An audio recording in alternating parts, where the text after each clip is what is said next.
ব্যাপারটা এরকম। নবী শুধু নবী, ব্যাপারটা এরকম নয়। নবী রাষ্ট্রীয় দায়িত্ব পালন করছেন কি করেন নাই? আল্লাহ রসুল জীবিত থাকাকালীন রসুল ছিলেন রাষ্ট্রনায়ক। মদিনায় যাওয়ার পর রসুল রাষ্ট্রপ্রধান হয়েছেন কি হন নাই? রসুল কি প্রেসিডেন্ট হন নাই? আল্লাহ রসুল যখন প্রেসিডেন্ট হইলেন রে, ইসলামী স্টেট কায়েম হয়ে গেল, ইসলামী রাষ্ট্র কায়েম হয়ে গেছে। ঠিক না বেটি? ইয়ামন সহকারে, লেবানন সহকারে দেখা গেছে ইসলামী স্টেটের ভিতরে চলে আসছে। ওইখান থেকেও ইসলামিক কর ট্যাক্স যেটা আপনি বোঝেন, রসুল্লাহর কাছে মদিনায় আসতো। আল্লাহ রসুল এই করগুলো জমাইয়া আবার গরিবদের মধ্যে ফিদিয়ার টাকাগুলো বন্টন করিয়া দেন, জানেন তো? আর আমরা দেশের এমপি মন্ত্রী হইলে আগে নিজের বাড়িটা করতো। কিন্তু রসুল্লাহর চরিত্রটা কি দেখেন? রসুল যে আমাদের মডেল, আল্লাহ যে মডেল বানাইছেন, মডেলটা কি পরিমাণ দেখেন। বিশ্বনবী রাহমাতুল লিল আলামিন নিজে ক্ষুধার্ত, ফাতেমা ক্ষুধার্ত, হাসান হুসাইন ক্ষুধার্ত, অথচ লক্ষ লক্ষ টাকা ব্যাংকের মধ্যে আছে, রাষ্ট্রীয় ব্যাংকে বাইতুল মালে আছে। গরিবের মধ্যে ফিদিয়ার টাকাগুলো বন্টন করিয়া দেন, কিন্তু নিজের ঘরে আডানাও রসুল নেন না, রসুল নিজে না খাইয়া থাকেন।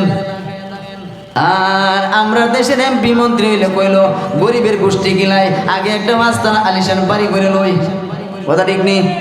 প্রয়োজনে আমেরিকা একটা বাড়ি করুম, লন্ডনে একটা করুম, বেগম পাড়াতে আরেকটা করুম, কথা ঠিক না? গরিব না গায়ে মরুক, আমার বাপের কিতা আইছে যা, আমার বাপের কিতা আজা। গরিব না গায়ে মরুক, আমার কিতা হইছে?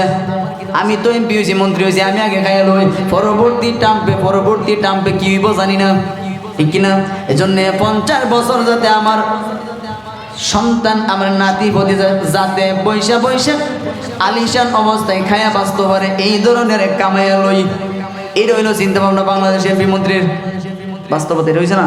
হয়েছে। আপনার নাম হয়েছে। আল্লাহ রাসূল মদিনার মসজিদ থেকে ফিদিয়ার টাকাগুলো গরিব দুঃখী অসহায় মানুষের মধ্যে বন্টন করিয়া দেন। সন্ধ্যাবেলা রসুল পেটে দারুণ খিদা, একদিক দিয়া দিনের দাওয়াত দেন, মানুষকে ধর্ম শিখান, নামাজ শিখান, মাসলা মাসাইল শিখান। সাহাবায়ে কেরামকে হাড় ভাঙা পরিশ্রম করে করে রসুল দিন বুঝাইছেন, ধর্মীয় কাজগুলো রসুল শিখাইছেন। এত পরিশ্রম করছেন, আবার রাষ্ট্রীয় কামও আঞ্জাম দিছেন। সন্ধ্যাবেলা ডাক দিছেন, আয়েশা গো, সারাদিন তো কিচ্ছু খাই নাই, ঘরের মধ্যে খাবার আসেনি। আম্মা জান আয়েশা ডাক দিয়া বলেন, ইয়া রাসূলুল্লাহ, পানি সারা ঘরের মধ্যে আর কোনো খাবার তৈরি করতে পারি নাই। আল্লাহ নবী, আপনি হলে কিতা করতেন? আপনি হইলে ডেক ডুক যা আছে মুড়ে বেগেলে দিন না, সারাদিন না করে তুই কোন বাপের বাড়ি গেছলে যে বড় কাউন হয়েছে না? আমরা তো অবস্থা রইল এরকম, ঠিক না? কিন্তু ওই যে মডেলটা কিরকম শুনেন। এবার বিশ্বনবী বলতেন, রে আয়েশা, কোনো সমস্যা নাই,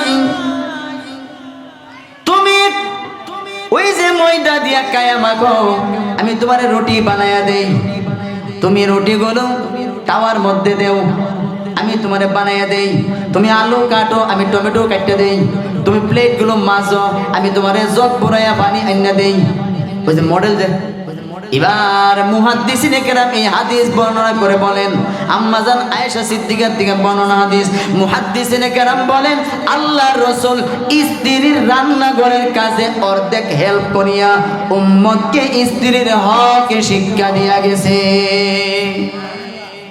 কথা বুঝে ধরছে? কথা ঠিক নেই? এবার লক্ষ্য করুন, আল্লাহ নবী ফিদিয়ার টাকা বন্টন করেন, রাষ্ট্র পরিচালনা করেন, পেটের মধ্যে খাবার নাই। আবু দাউদ শরীফের হাদিস।